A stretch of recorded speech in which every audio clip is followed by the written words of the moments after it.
Well, it's hard to turn a program, and year one didn't really go according to plan for head coach Mario Cristobal in Miami. Quarterback Tyler Van Dyke dealt with a reoccurring shoulder injury. Their star tackle, Zion Nelson, never got healthy after offseason knee surgery. They had a few bright spots defensively, but overall, a tough year. The Hurricanes, they've only had 5 losing seasons since 1980. Miami 5-6 in 1997, 5-7 last season, and also in 2007. 6-7 in 2014 and the 2019 season. Before last year, Miami had won at least 6 regular season games since 2007. Now, head coach Mario Cristobal, he's ready for a fresh start. I think whenever you start up at a program again and it has a rebuilding aspect, you have to sometimes go through a season like that and not make any excuses or sugarcoat it, but you go directly at the things that need to be addressed, and it starts with people. People in the locker room, people on the coaching staff, people in the support staff role. And what we feel that we have done is that we have added some elite components in the personnel department, some unique additions, at the line of scrimmage, outside on the perimeter, in the secondary, at linebacker. I felt like our culture, led and driven by our team leaders, has created ownership in our program. In other words, the steps that you cannot skip, those things have been in full force since the end of last season, and it's led to a great offseason, a great signing day, class of best in our school's history, a top 10 portal class. Most importantly, the retainment of our top players and top leaders. Our college football expert Chip Patterson joining us now to break down the 2023 Miami Hurricane season. Now, Chip, for head coach Mario Cristobal, year one, it was tough, it was transitional. What can we expect in year two?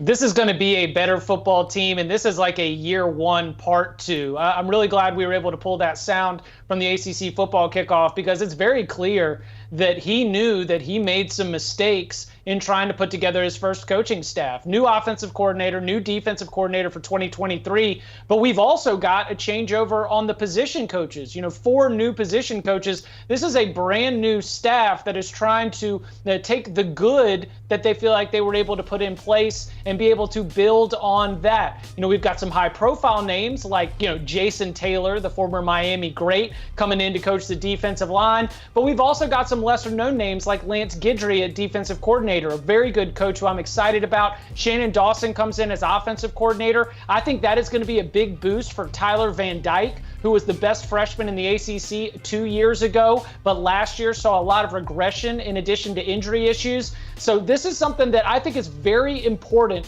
for Miami to be able to show that there is real improvement, because they have been recruiting well and they have been able to get some good wins in the transfer portal, but it is going to be really, really tough to make that same sell to recruits in the 2024 class and in the transfer portal this offseason, and to be able to have another highly ranked recruiting class if you've got more losing. So this is a crucial year two that I'm looking at as a year one part two, because of all the turnover on the coaching staff and all the turnover on the roster.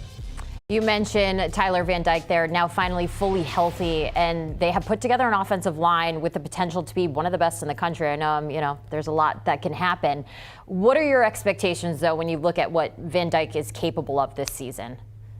And this is going to be a really good fit with offensive coordinator Shannon Dawson. And you're right about the offensive line. Like, Zion Nelson, if fully healthy, is such a difference maker. That's an NFL player.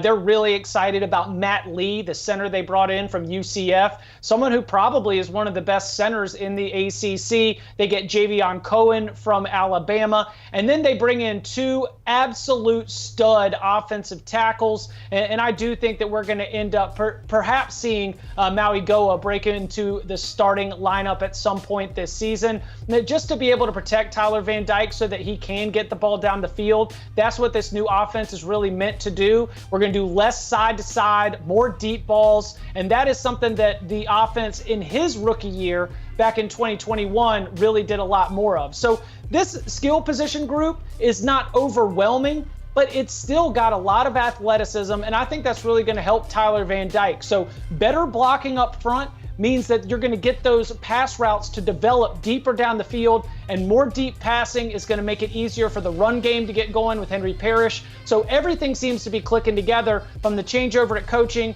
the transfer portal additions, the instant impact freshmen, all of it shaping up for TVD to finally live up to that hype that we had going into last year, which ultimately ended up being a disappointment. Yeah, you see the numbers right there. 3-6 as a starter last season, only 2 300-yard passing performances there. So definitely hoping he can showcase his abilities a little bit better this season. Now, this team should be much better. You know, you think about where they were at this point last year. Last season, they failed to qualify for a bowl game for the first time since 2007. Now, currently, Miami's win total is set for 7.5. What's your heart saying when it comes to wins this year? They will be better. They will not get to 8 wins. And that is just a statement of where they are in the building process. Because when you look at Miami and you consider the schedule that Miami has to play this year, there are too many teams that exist on a tier that Miami wants to get to and has not reached yet. Because the talent level at Texas A&M, top to bottom, is better than Miami.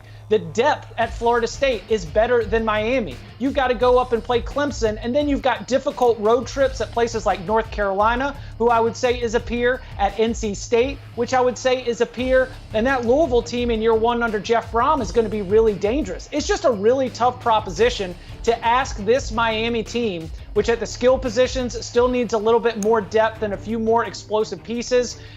Defensively, you feel pretty good about the top line, but the depth could get tested with an injury or two. Miami is going to be much better. Miami is going to be a bowl team, but the schedule is filled with programs and teams that are where Miami wants to be and where Miami is not yet. I see this being 7-5, just a really tough draw going up against Clemson, Florida State, North Carolina, NC State, both on the road. Throw in that Texas A&M game. It's going to be a tough sledding for Mario Cristobal. That's why you got to really focus on making sure that you take care of business against the lesser opponents. Take care of that business. Chip Patterson, always taking care of business, previewing the Miami Hurricanes 2023 season. Thanks so much, Chip. For more from Chip, you got to tune into the Cover 3 College Football Podcast. It is the perfect call for any diehard fans. Insider insight on the hottest topics in the game and getting you ready for the 2023 season. Tune in and subscribe today.